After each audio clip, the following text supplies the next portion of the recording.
Hi everyone. Welcome back to chana daily vlogs. ఈరోజు నేనైతే ఎంతో టేస్టీ అయిన గుత్తి కాకరకాయ ఫ్రై చేశాను. ఫస్ట్ నేనైతే హాఫ్ కేజీ కాకరకాయలు తీసుకున్నాను. అండ్ తీసుకున్న తర్వాత బాగా వాష్ చేయాలి. ఏ వెజిటేబుల్స్ అయినా బయట నుంచి తెచ్చినప్పుడు వాష్ చేసే వండుకోవాలి. ఆ తర్వాత పైనున్న పీల్ మంచిగా తీసుకొని మధ్యలో కాటు పెట్టుకోవాలి.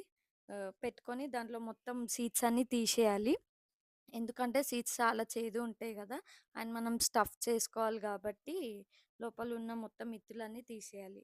ఇత్తులు తీసాక మనం పక్కన ఒక బౌల్‌లో వాటర్, ఇంకా పసుపు, చింతపండు, ఉప్పు యేసుకొని కొద్దిసేపు బాయిల్ జేసుకోవాలి. ఆ తర్వాత ఈ కాకరకాయలన్నీ ఆ బాయిల్ అయితున్న వాటర్‌లో వేయాలి కాకరకాయలు.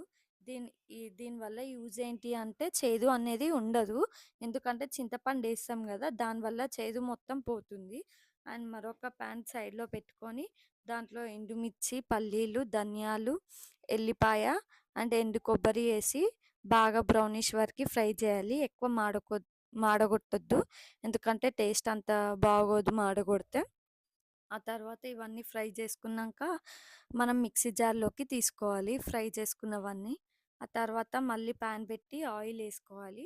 ఆయిల్ ఏసి దాంట్లో ఆనియన్ ఏసి బ్రౌనిష్ వచ్చే వరకి మంచిగా ఫ్రై చేసుకోవాలి. ఆనియన్స్ అనేవి బాగా ఫ్రై అవ్వాలి. పచ్చి పచ్చిగా ఉంటాయి గదా! డైరెక్ట్ ఏస్తే. సో, ఆయిల్‌లో ఫ్రై చేయడం వల్ల చాలా టేస్టీగా ఉంటుంది.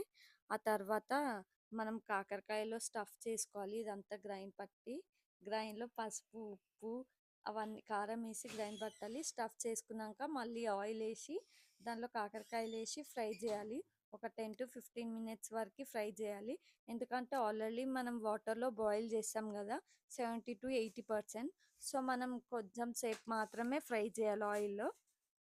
10-15 మినిట్స్ బ్రౌన్ వచ్చే వరకు చేయాలి. ఎక్కువ బ్రౌన్ రావద్దు. ఇది చిన్న పిల్లలు గూడా చాలా ఇష్టంగా తింటారు. చిన్నపిల్లలు కాకరకాయ తినడానికి ఇష్టపడరు. బట్ ఇలా నా స్టైల్‌లో కాకరకాయ చేయండి. చాలా తింటారు అసలకి. నేను గూడా ఫస్ట్‌లో కాకరకాయ తినేదాన్ని గాదు. బట్ ఇప్పుడు తింటున్నా. ఈ స్టైల్‌లో చేస్తూ తింటున్నా. ఈ రెసిపీ మా మమ్మీ నాకు చూపెట్టింది. ఇప్పుడు ఈ రెసిపీ మీకు నేను షేర్ చేస్తున్నా. నా వీడియో మీకు నచ్చితే లైక్ అండ్ షేర్, సబ్స్క్రైబ్ చేయండి. అండ్ మీకు ఇంకా ఎలాంటి వీడియోస్ కావాలో, ఏ రెసిపీస్ కావాలో నాకు కామెంట్ చేయండి. సబ్స్క్రైబ్ చేయండి. చూస్తున్నారు వీడియోస్ కానీ సబ్స్క్రైబ్ చేయట్లేదు. ప్లీజ్ మన పేజ్‌ని సబ్స్క్రైబ్ చేయండి. Thank you for watching.